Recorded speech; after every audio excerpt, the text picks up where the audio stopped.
নবগঠিত সম্মিলিত ইসলামী ব্যাংক থেকে 2 দিনে 107 কোটি টাকা তুলে নিয়েছেন গ্রাহকরা। এ সময় জমা করেছেন 44 কোটি টাকা।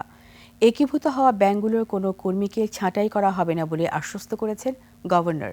আর ব্যাংকটির চেয়ারম্যান জানালেন 1 সপ্তাহের মধ্যে নিয়োগ দেওয়া হবে এমডি। সোহেল সামি রিপোর্ট।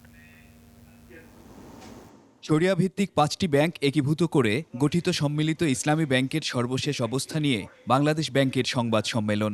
একটা বড় ধাপ আমরা 1 তারিখ থেকে শুরু করেছি। লেনদেন শুরুর প্রথম 2 দিনে আমানতকারীরা তুলেছেন 107 কোটি টাকা, জমা দিয়েছেন 44 কোটি টাকা, জানালেন বাংলাদেশ ব্যাংকের গভর্নর। নেট অফ করলে এটা 163 কোটি টাকার মতো নেট উইথড্রল হয়েছে, যেটা আমি মনে করি যে খুবই সন্তোষজনক একটা সিচুয়েশন এই ব্যাংকের জন্য এবং আমাদের জন্য। আমাদের এটা প্রমাণ করে যে জনগণের একটা আস্থা আছে এই কার্যক্রমের প্রতি এবং এই নতুন ব্যাংকের প্রতি। তিনি বলেন, ব্যাংকটি সরকারি হলেও চলবে বেসরকারি ব্যবস্থাপনার মতো, কোনো কর্মী ছাঁটাই হবে না। ব্যক্তি খাতেই এই ব্যাংকে ছেড়ে দেওয়া, সরকারি মালিকানাধীন, এটা হচ্ছে সাময়িক।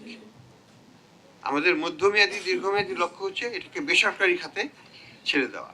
আমাদের যে লক্ষ্য সেটা হচ্ছে 3 বছরের মধ্যে এই ব্যাংকে একটা স্ট্র্যাটেজিক ইনভেস্টর নিয়ে আসা। 1 সপ্তাহের মধ্যেই নতুন এমডি নিয়োগের কথা জানালেন সম্মিলিত ইসলামী ব্যাংকের চেয়ারম্যান। আপনারা আসলে খুশি হবেন যে আগামী 19 তারিখে এই নতুন ব্যাংকের একটা লঞ্চিং প্রোগ্রাম হবে। সোহেল সামি, 21 টেলিভিশন, ঢাকা।